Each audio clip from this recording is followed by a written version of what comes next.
Jubilee హిల్స్లో ఉప ఎన్నికలు రాబోతున్నాయి. టీడీపీ పార్టీ కూడా పోటీ చేస్తుందంట. అసలు టీడీపీ పార్టీ పోటీ చేస్తే ఎన్ని ఓట్లు వస్తాయి? అసలు గెలుస్తుందా టీడీపీ పార్టీ? నవ్వాలి అర్థం కావట్లేదు. టీడీపీ గెలవటమే బాబు. టీడీపీకి ఏముంది, అయిపోయింది. టీడీపీ జీరోకి వచ్చేసింది. మళ్ళీ ఎప్పుడన్నా రేపు ఫ్యూచర్లో ఎప్పుడన్నా జూనియర్ ఎన్టీఆర్ జెండా పుచ్చుకుంటే ఏమన్నా తెలంగాణలో లెగవాలి తప్పితే బీజేపీ టోటల్గా భూస్థాపితం అయిపోయింది. ఇక్కడ బీజేపీ నుంచుంటాం అనేది ఎవరికే హెల్ప్ చేయడానికి చేయాలి తప్పితే గతంలో బీఆర్ఎస్ను ఓడించడానికి, కాంగ్రెస్ను గెలిపించడానికి చంద్రబాబు ఇప్పుడు కూడా మరి చంద్రబాబును గెలిపించడానికి తన శిష్యుడే సీఎంగా ఉన్నాడు కనుక గెలిపించుకోవడానికి ఏమైనా వ్యూహం పని ఈసారి ఆ వ్యూహం ఫలించదు. పోయినసారి ఆ వ్యూహానికి ప్రజలు పడ్డారు. చంద్రబాబు వ్యూహానికి పడ్డారు, గెలిపించారు. ఇప్పుడు ప్రజలు భయంకరమైన నిస్పృహ నిస్సహాయతో ఉన్నారు. కాంగ్రెస్ అంటే చీతూ మన కర్మ ఈ కాంగ్రెస్ని గెలిపించుకుందనే బాధలో ఉన్నారు కనుక ఇప్పుడు ఆయన పాచికి చేరదు. చంద్రబాబు ఆయన దుర్మార్గుడు, దుష్ట రాజకీయ నాయకుడు కనుక ఆయన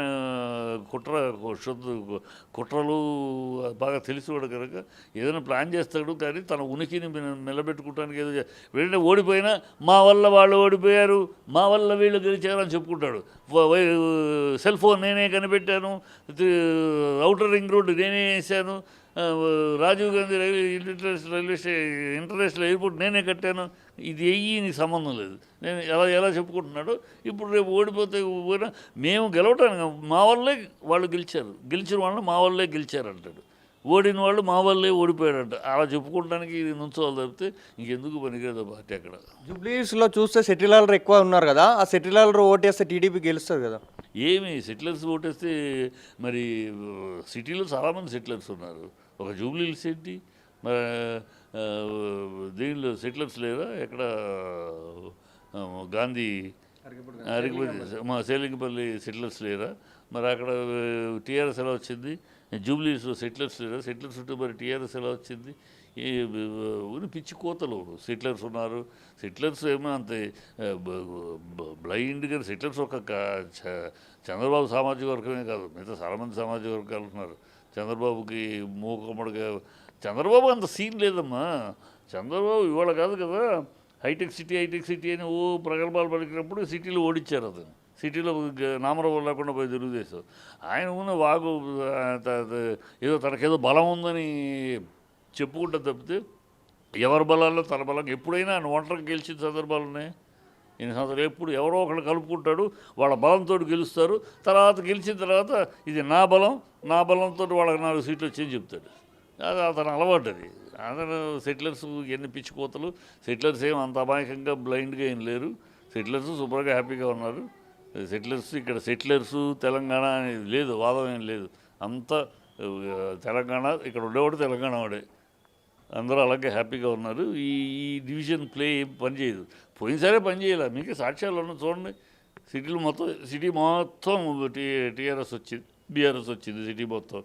మరి సెటిలర్స్ అయితే రాకూడదు కదా. ఎన్ని చోట్ల ఉన్నాయి సెటిలర్స్? చాలామంది సెటిలర్స్ ఉన్నారు కదా. సిటీ మొత్తం చాలామంది సెటిలర్స్. మరి ఎవరు రావాలిగా? అవన్నీ పిచ్చి కోతలు, పిచ్చి మాటలు. అంటే గత ఎన్నికల్లో వస్తే సెటిలర్లు అందరూ బీఆర్ఎస్ కోటేసారు. ఇప్పుడు టీడీపీ నిలబడితే సెటిలర్లు అందరూ టీడీపీ కోటేస్తే టీఆర్ఎస్ టీడీపీ ఓటు టీడీపీ అసలు లిస్టులో లేని పార్టీ అమ్మా. టీడీపీ ఎందుకు తీసుకొస్తారు? టీడీపీ ఎక్కడుంది? బీఆర్ఎస్, కాంగ్రెస్, బీజేపీ ఈ 3 పార్టీలే. ఈ టీడీపీ అసలు ఎక్కడుంది? అడ్రస్ జనసేన టీడీపీ అడ్రస్ లేదు. పోయినా చూపించారు కదా ప్రజలు, వీళ్ళకి అడ్రస్ లేదని. జనసేన నుంచుంటే ఆ డిపాజిట్లు కూడా రాలా. ఇవి ఉన్నాయి వీళ్ళిద్దరికి. వాళ్ళకి మీడియా ఉంది కనుక వాళ్ళ చేతిలో మీడియాని మేనేజ్ చేసుకుంటూ ఏదో వాళ్ళ పొగుడుకు భుజాలని వాళ్ళ బుద్ధకి ఎచ్చుకుంటూ ఉంటారు తప్పితే చిల్లర మాట చిల్లర మాట అమ్మా. సెటిలర్స్ తెలంగాణ వాళ్ళు వీళ్ళకి ఏదో వీళ్ళు సెటిలర్స్ వీళ్ళు కొత్తగా వీళ్ళకి టీడీపీకి ఉన్నట్టు వీళ్ళు వాక్కుంటమే. వీళ్ళు ఎవరిని సెటిలర్స్ లేదు, వీళ్ళని ఎవరూ పట్టించుకోవట్లేదు. సెటిలర్స్ ఉన్నారు, ఏదో సెటిలర్స్ అంటే వీళ్ళేదో సెటిలర్స్కి వీళ్ళు గుండెకొత్తగా వీళ్ళకి మేము సెటిలర్స్ మీకే వేస్తామని చెప్పారా? పిచ్చివాగుడు గాలివాగుడు వాళ్ళని వాళ్ళు పిసుక్కుంటా తప్పితే ఏం లేదు. సెటిలర్స్ వస్తాయి టీడీపీకి. మొన్న ఉన్నారు మరి, ఏమైంది టీడీపీ అడ్రస్ లేకుండా పోయింది ఎందుకు? అంటే పిచ్చి కూతలు గాలి కూతలు, ఈ అర్థం పర్థం లేదు, సన్నాసి వాగుడు.